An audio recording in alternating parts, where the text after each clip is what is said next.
Hello dear future officer, स्वागत है आप सभी का ओनली आज के टारगेट प्रीलिम्स 2021 में एमसीक्यूज के थ्रू करंट अफेयर्स का हमारा रिवीजन सेशन। आप टेलीग्राम चैनल ज्वाइन कर सकते हैं ओनली आईएएस नथिंग एल्स। वहाँ पे आपको requisite material, UPSC state PCS related material, guidance, काफ़ी कुछ आपको मिलेगा।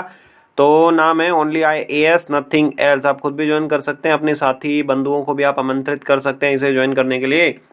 क्वेश्चन नंबर 1 दिया है कि which of the following characterizes the people of Indus valley civilization. मतलब कुछ हमें बताना है कि जो सिंधु घाटी सभ्यता के लोग थे उनके बारे में हमें 3 स्टेटमेंट दिए हुए हैं।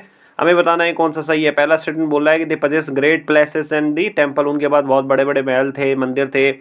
दूसरा बोला है कि वो मेल और फीमेल दोनों भगवानों की पूजा करते थे। तीसरा बोला है कि हॉर्स ड्रॉन कैरिएट को वो वारफेयर में यूज करते थे, मतलब घोड़ों से चलने वाले रथ को वो युद्ध के अंदर यूज करते थे। देखो पहला अगर अपन देखें, अगर दूसरा स्टेटमेंट देखें तो हमें बिल्कुल करेक्ट लगता है, क्योंकि एक तो वो मदर गॉडेस को पूजते थे, दूसरा वो भगवान पशुपतिनाथ को पूजा करते थे। तो सेकंड स्टेटमेंट तो हमारा करेक्ट हो गया। बट दिक्कत क्या है, चारों स्टेटमेंट में सेकंड स्टेटमेंट दिया हुआ है।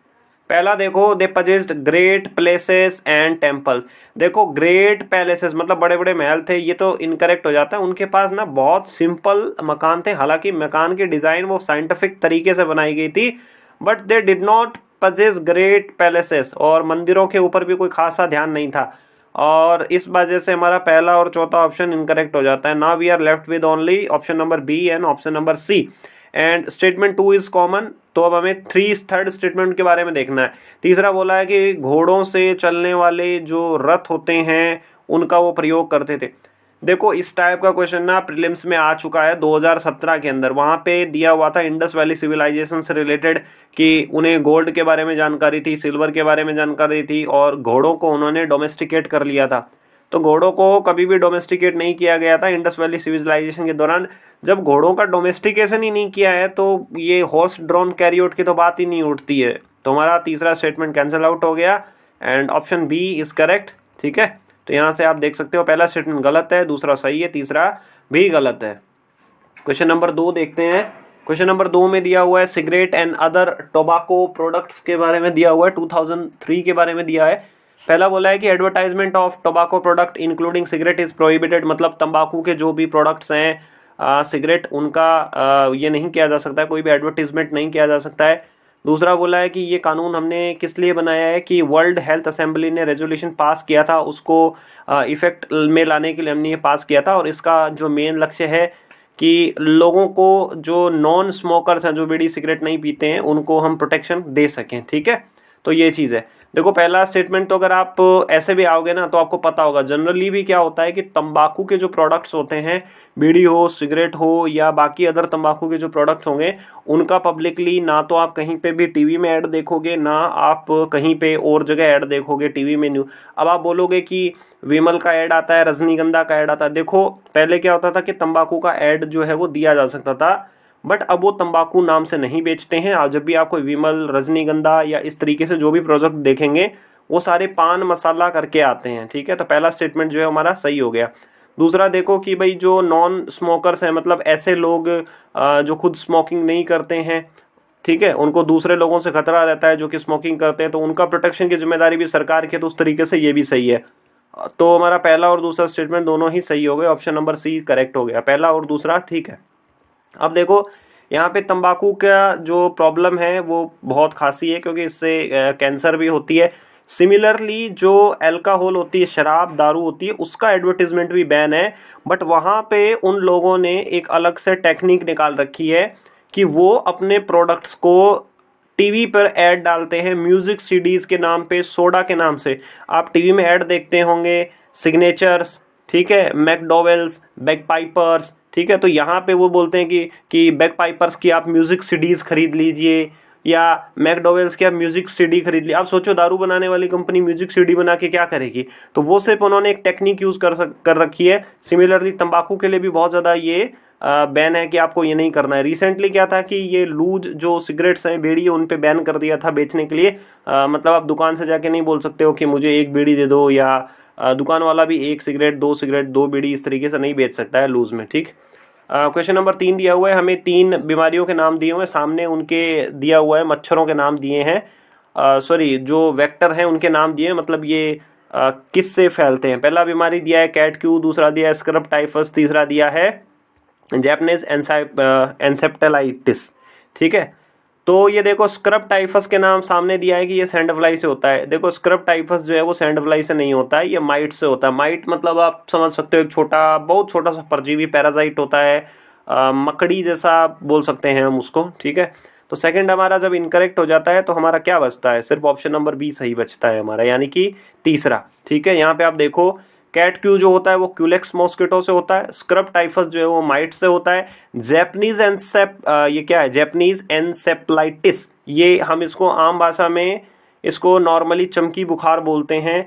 ये ईस्टर्न जो हमारा उत्तर प्रदेश और बिहार में बीमारी काफ़ी होती है। रिसेंटली आपने देखा होगा 2019 के अंदर बिहार में काफ़ी सारे बच्चे इस जैपनीज एन्सेफेलाइटिस की वजह से मारे गए थे, बहुत बच्चों की डेथ हो गई थी। तो उस भाषा में अपन इसको चमकी बुखार बोलते हैं और ये क्यूलेक्स मॉस्किटो से होता है। क्वेश्चन नंबर 4 देखते हैं। कुंदुज के बारे में दिया है कि कुंदुज रिसेंटली न्यूज़ में था, कहाँ पे, सीरिया, यमन, इराक, अफगानिस्तान। तो कुंदुज जो है वो अफगानिस्तान के अंदर है। ठीक है, यहाँ पे आप देख सकते हो कुंदुज के अंदर भी कई बार बॉम्ब ब्लास्ट होते रहते हैं, क्योंकि ये टेरिटरी के ऊपर कंट्रोल जो है वो तालिबान का है। और आजकल तालिबान बहुत ज़्यादा जो है वो न्यूज़ में रहता है, क्योंकि तालिबान और खासकर यूएस के जो ट्रूप्स हैं वो 1 मई से तालिबान से जाने वाले हैं। ठीक है, सॉरी अफगानिस्तान से वो जाने वाले हैं, तो उस वजह से तो अब ये अपने को कुंदुज पता होना चाहिए। क्वेश्चन नंबर 5 देखते हैं। बाउंड्री लाइन दिया है और बीच सामने दिया है कंट्रीज के नाम की।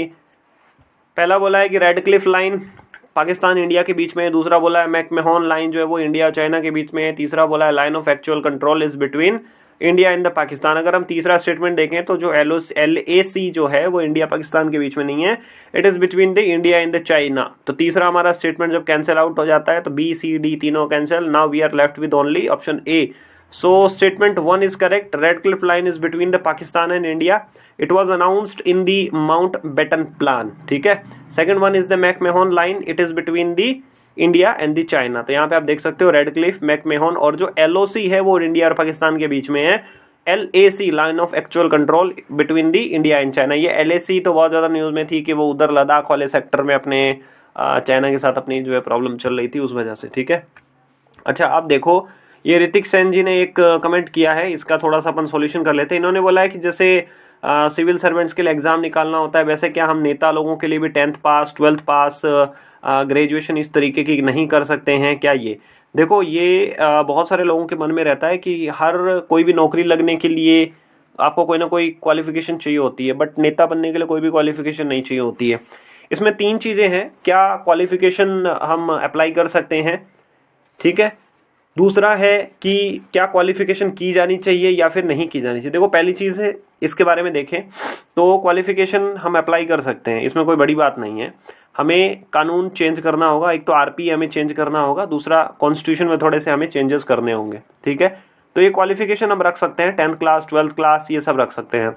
सुप्रीम कोर्ट के अंदर भी एक केस आया था और एक कलकत्ता हाई कोर्ट के अंदर भी केस आया था, तो वहाँ के जजेस ने बोला था कि ये पार्लियामेंट के ऊपर डिपेंड करता है कि आप कोई रखना चाहते हो क्या इस तरीके की कोई क्वालिफिकेशन। ये तो हो गई बात कि क्या रख सकते हैं। अब दूसरी चीज़ आती है क्या रखी जानी चाहिए। देखो नॉर्मली अगर बात करेंगे तो कुछ क्वालिफिकेशन होनी ही चाहिए, ठीक है, बट अब इसके बीच में एक सिचुएशन ये होती है कि क्यों नहीं रखी जानी चाहिए। ठीक है, देखो देश के अंदर हमारा जो है वो कॉन्स्टिट्यूशन से हमारा देश चलता है और इसमें ऐसा कोई बैरियर नहीं रखा गया। सपोज कीजिए फॉर एन एग्जांपल कोई महिला है जिसकी एज मान लीजिए कि 40 साल है, ठीक है, अब जब वो छोटी थी या जब उनकी पढ़ने की उम्र थी तो वो किसी कारणवश पढ़ नहीं पाई, बहुत गरीब थी या माँ बाप ने पढ़ने नहीं दिया, और जब वो थोड़ी यंग एज में आई तो उन्हें पता चला कि भाई मैं समाज ऐसे चलता है, मैं अपने आप को टैलेंट इस तरीके से कर सकती हूँ। ठीक है, तो ये चीज़ हो गई। अब देखिए ये बात हो गई, तो इस वजह से कई हमारे पास ऐसे डिसएडवांटेजियस ग्रुप्स हैं, कुछ ऐसे लोग हैं जिनकी वजह से हम इस क्वालिफिकेशन को नहीं लगा सकते हैं। अब मान लीजिए किसी कोई बहुत अच्छा कोई नेता है या मतलब उसके अंदर क्वालिटी है नेता बनने की, बट वो किसी कारणवश नहीं पढ़ पाया, तो इस वजह से हम नहीं रख सकते हैं। ठीक है, ये बात हो गई। दूसरी बात ये होती है कि क्या क्वालिफिकेशन का लेवल रखा जाना चाहिए, 10th पास रखें, 12th पास रखें या ग्रेजुएशन रखें, इस तरीके से। ठीक है, ये भी एक प्रॉब्लम हो गई। इसके बाद एक प्रॉब्लम ये होती है कि कोई एक एग्जाम, जैसे यूपीएससी होता है, यूपीएससी आपको सिर्फ एक ही बार क्लियर करना पड़ता है, जो सिविल सर्विसेज का एग्जाम है। उसके बाद आप जब तक रिटायर नहीं होते हैं तब तक आपको कोई भी एग्जाम नहीं देना पड़ता है फिर से। हालांकि वो बीच बीच में प्रमोशन के लिए अच्छी परफॉर्मेंस चाहिए होती है, अप्राइजल के लिए, बट नेता लोगों को हर 5वें साल के अंदर एक एग्जाम देना होना पड़ता है, उन्हें जनता के सामने जाना होता है। ठीक है, तो आप जनता को कितना अट्रैक्ट कर सकते हो, क्या आप जनता की बातों को सही मंच के ऊपर रख सकते हो, ये बहुत चीज़ मैटर करती है। ठीक है, बड़े बड़े देखिए हमारे पास हर साल एग्जाम्पल आते हैं कि चीफ सेक्रेटरी, पुराने डीजीपी, आईजी, इस तरीके के लोग जो हैं वो रिटायर करके चुनाव में लड़ते हैं, एमएलए एमपी के चुनाव के लिए कंटेस्ट करते हैं, बट वो हार जाते हैं। जबकि एक नॉर्मल सा व्यक्ति जो कि 10th क्लास पढ़ा हुआ है, जिसकी जनता के बीच में बहुत अच्छी पकड़ है, वो जनता के अंदर उसकी बहुत पॉपुलैरिटी है, ये सारी चीज़ें हैं। ठीक है, तो ये चीज़ है। बट फाइनली अगर फिर भी आपसे कोई पूछे कि क्या क्वालिफिकेशन होनी चाहिए, ये अगर बात पे आ जाए कि क्या भाई कुछ ऐसी क्वालिफिकेशन रखेंगे, तो अल्टीमेटली इसका आंसर यही होगा कि हमें कोई ना कोई क्वालिफिकेशन जो है वो रखी जानी चाहिए। But for the time being अभी इतना वो नहीं है, हमारा देश इतना एजुकेशन में इतना आगे नहीं हो पाया है कि भाई हम कुछ रख पाएँ। ठीक है, इसके लिए हमें थोड़ा और वेट करना होगा। तो ये ज़रूरी है कि भाई कुछ ना कुछ क्वालिफिकेशन, एजुकेशन क्वालिफिकेशन होनी चाहिए। कई ऐसे स्टेट्स हैं जहाँ पे पंचायतों में चुनाव लड़ने के लिए कुछ क्वालिफिकेशंस रखी गई थी, 8th क्लास, 10th क्लास, इस तरीके से। ठीक है, तो इस मुद्दे पे आपकी भी अगर कोई राय है तो आप कमेंट करके ज़रूर बताइएगा। ठीक है, और आज आपकी परफॉर्मेंस कैसी रही वो भी आप बताइएगा। ओनली आई से जुड़े रहने के लिए आप सभी लोगों का